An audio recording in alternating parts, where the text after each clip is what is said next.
G'day, welcome back to the channel and welcome to this edition of MGUY EV News for Friday the 14th of June 2024. Please make sure you're subscribed and make sure you enable all notifications so you never miss another MGUY video. So to start with, we've got three stories about autonomous and self-driving vehicles that are failing, which just goes to show that these cars are basically being beta tested in the real world, using people as guinea pigs, literally. Waymo recalls robo-taxis to give telephone poles a higher damage score. Before the update, Waymo's taxis weren't afraid of no poles. Waymo is updating its self-driving fleet's damage scoring after one of its unoccupied Jaguar I-Pace EVs self-drove into a telephone pole. Looks like the cars didn't consider those particular objects enough of a threat to avoid them. Waymo issued a voluntary recall to rectify the situation, but the concept of damage scores assigned to various obstructions is nevertheless funny and unsettling at the same time. Tell me about it. According to The Verge, the Waymo taxi was driving down a narrow alley on its way to pick up a passenger. The alley was lined with street-level telephone poles placed within yellow lines, and the driverless I-Pace crashed into one while trying to pull over. The would-be passenger didn't see the crash but did hear it, according to 12 News. Following the crash, Waymo updated all 672 vehicles in its fleet to upgrade telephone poles to a higher damage score. This update is reportedly done in person at the company's shop by its engineers rather than with an over-the-air update. Beta testing in the real world, in action. There we go. Crashed into a pole, so we just tweak the software. What happens if it crashes into a person? Oh well. What's a couple of pedestrians in the grand scheme of net zero? Another similar story here. Crossing guards say driverless cars nearly hit them in crosswalks.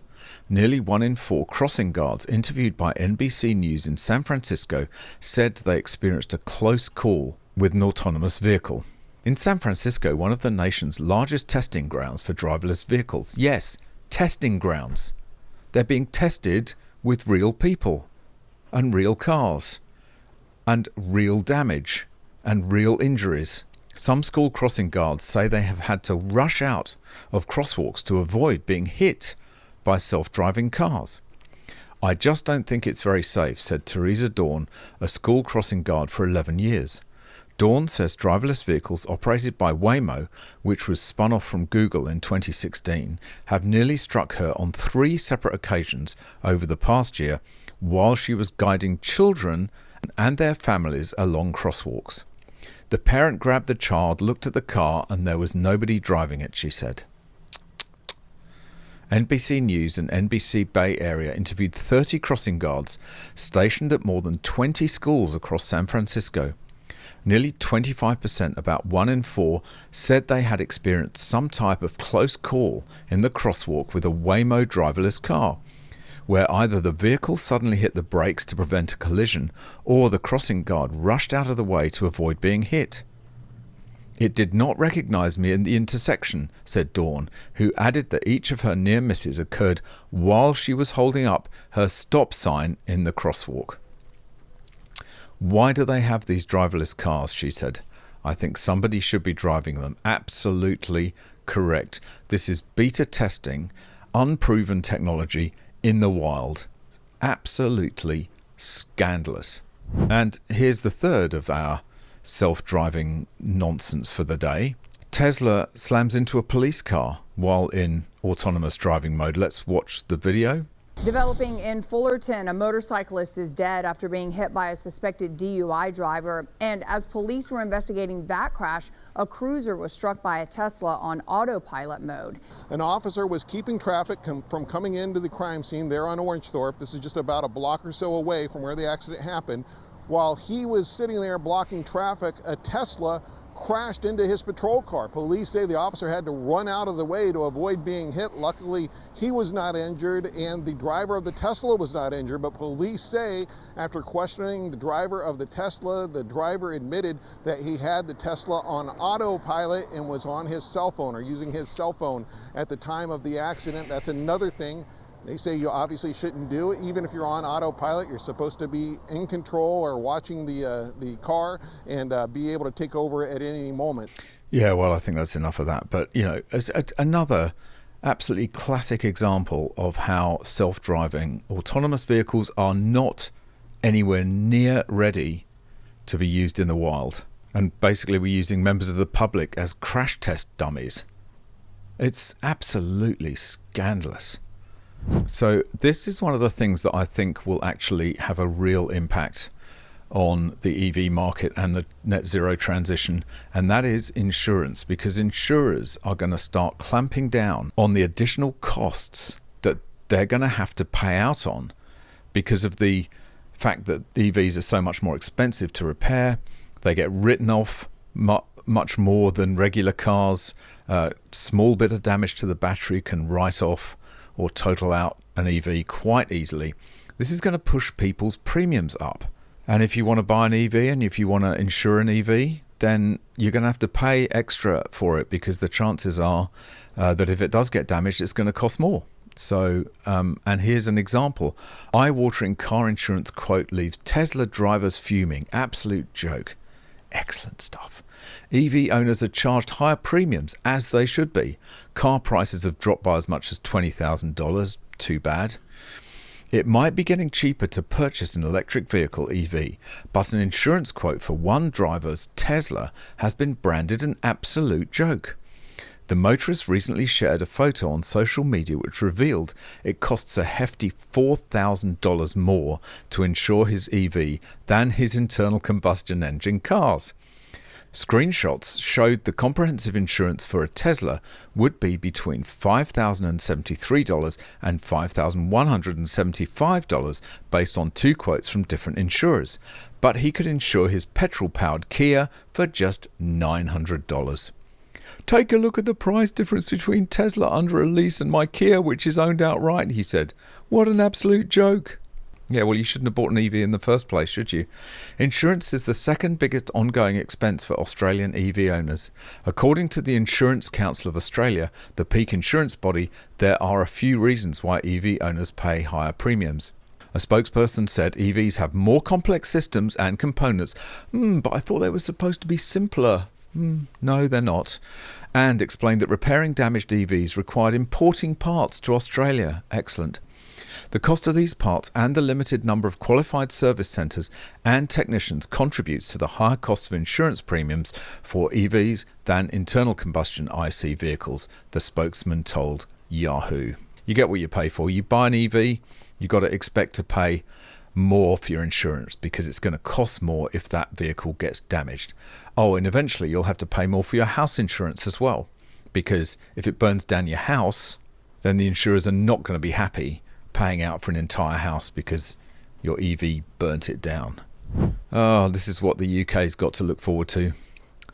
Labour's going to clearly win the election in July, and rather than winding back any of this net zero nonsense, they're going to push it even harder. Labour pledges to reinstate 2030 ban on new petrol and diesel vehicles, plus supporting buyers of used EVs. What that means is using taxpayer money to subsidise. That's where your taxes are going, British people. Labour announces it will be supporting transition to electric vehicles in its manifesto. It pledges to reinstate the 2030 ban on new petrol and diesel sales. Charge point rollout and standardising used electric battery condition also on the agenda. Yeah, good luck with that. Tories look to unwind ULEZ and 20 miles per hour policy. Yes, as they rightly should, but they won't get in, so they won't be able to.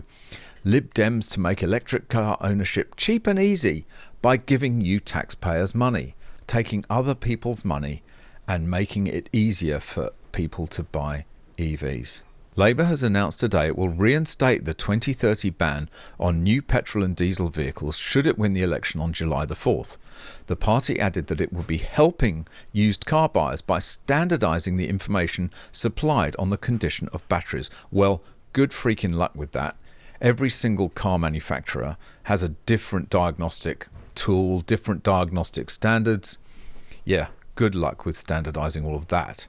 the commitment in its manifesto announced today, claiming this would provide certainty to manufacturers. God, the stupidity, it just burns. The news was backed by industry figures. However, SMMT, Society of Motor Manufacturers and Traders, Chief Executive Mike Hawes added that consumers need carrots, not sticks, whatever the timeline is. The move would reverse the decision of Prime Minister Rishi Sunak in September last year to delay the ban on the sale of new petrol and diesel cars and vans in the UK from 2030 to 2035. Labour said it would support the transition to electric vehicles by accelerating the rollout of charge points. Well, good luck to all the Brits. I'm just glad I got out of there when I did. And this is a very sad story just from up the road in Sydney in Camperdown. Electric vehicle battery suddenly burst into flames and firefighter injured while battling blaze on Ross Street, Camperdown. An electric car battery has burst into flames and injured a firefighter who was trying to put out the blaze. The Volvo XC40 station wagon was seen smoking on Ross Street in Camperdown, Sydney's inner west, shortly before 5:15 a.m. on Thursday. Fire and Rescue New South Wales crews rushed to the scene and struggled to put out the fire caused by the car's lithium-ion battery. A battery inside the electric vehicle was smouldering and heating up. Then it flared up into a fire, FRNSW Superintendent Adam Dewberry told the Daily Telegraph. Firefighters have knocked it down, but we have had one firefighter that has suffered some minor injuries. So it looks like it just randomly decided to catch fire. Brilliant.